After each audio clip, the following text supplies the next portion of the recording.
इम्तिहानन किया था कि देखूं वाकई अब्दुल कादिर सब्र इस्तिकामत के जबल रासिख हैं कि नहीं, कोहे गिरा है कि नहीं। बात आई गई, खत्म हो गई, वक्त गुजरता रहा, दिन गुजरता रहा, रातें गुजरती रही, गर्दिश अय्याम करवटें बदलती रही। ये वक्त वो आता है हजरत हम्माद का उस हाले पर मलाल हो जाता है।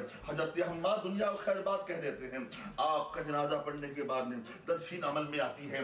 तदफीन अमल में आने के कुछ दिनों के बाद सरकारे गौसे पाक हजरत हम्माद के मज़ारे पाक पे हाजिर होते हैं। कहाँ हाजिर होते हैं? मज़ारे पाक पे हाजिर होते हैं, फातिहा खानी के वास्ते हाजिर होते हैं। आपने फातिहा पढ़ी, इसारे सवाब किया, दुआ वगैरह करने के बाद में गौसे पाक ने क्या देखा? हजरत हम्माद कब्र शक हो गई। क्या देखा?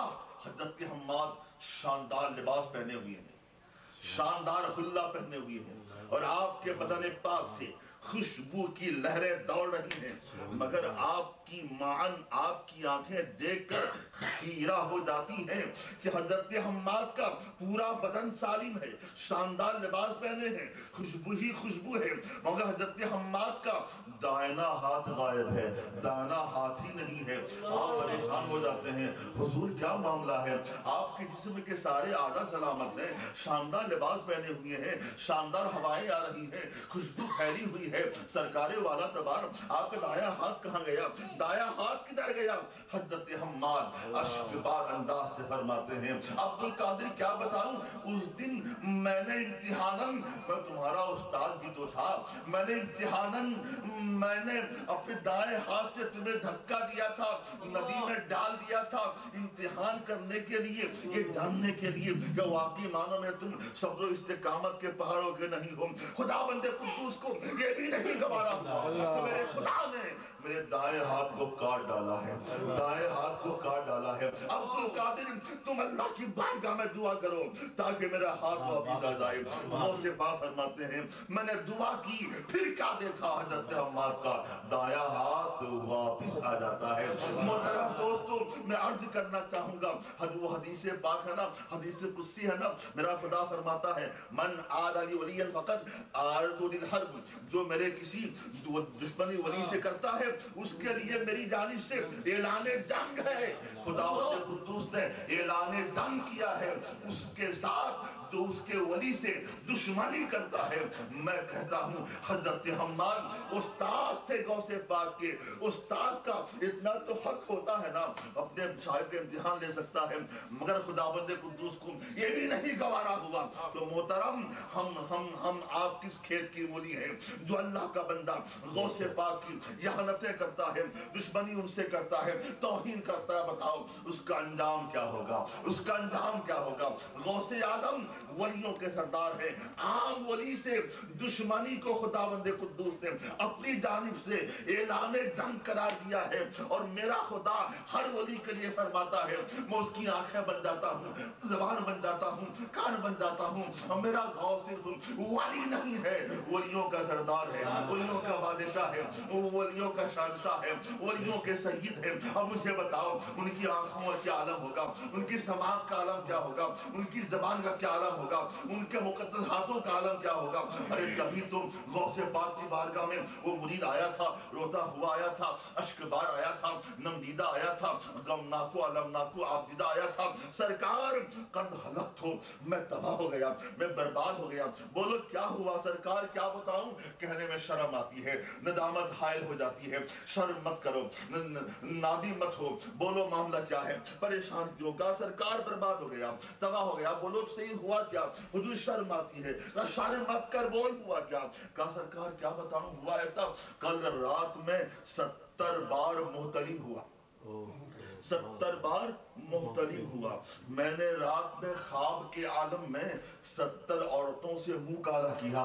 सरकार अब तो मैं जहन्नमी हो गया, इतने बड़े बड़े गुनाह मैंने कर दिए। मैंने एक ही रात में ख्वाब के आलम में 70 औरतों से ज़िना किया है, 70 बार मोहतलिम हुआ हूँ। सरकार अब क्या करूं, मैं तबाह हो गया। मेरे गौस मुस्कुरा पड़ते हैं, मेरे मुरीद खुश हो जा, میں نے لوح محفوظ میں دیکھا تھا کہ تو اپنی زندگی میں 70 بار زنا کرے گا۔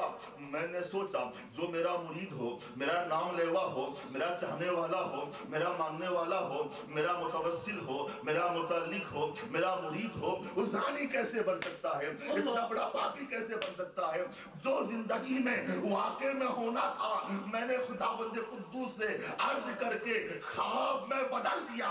اس لیے اللہ اکبر یا رسول اللہ یا اللہ۔ اس لیے جو خواب میں دیکھا جاتا ہے اس کی پکڑ نہیں ہوا کرتی ہے۔ دیکھا محترم، یہ غوث پاک کی نگاہوں کا عالم ہے، یہ ان کی زبان فیض ترجمان کا عالم ہے۔ ارے تبھی تو غوث پاک ہے، جلسہ گاہ موجود ہے، میرے غوث پاک تقریر کر رہے ہیں۔ آپ نے بار بار علماء سنا ہوگا، کتابوں میں پڑھا ہوگا، غوث پاک کی تقریر کے مجمع میں مجمع کبھی بھی 70,000 سے کم نہیں بلکہ زیادہ رہا ہے، اور آپ کی آواز یکساں سب تک پہنچتی تھی۔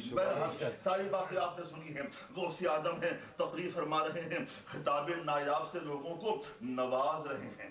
معن ایک اللہ کا بندہ، اس کا نام تھا سنان، بوڑھا آدمی تھا، ضعیف العمر تھا، سن رسیدہ تھا۔ وہ آگے بڑھتا ہے، غوث پاک کی بارگاہ میں آیا، قریب آیا اور عرض کرنے لگا، سرکار اپنا دست پاک بڑھائیے۔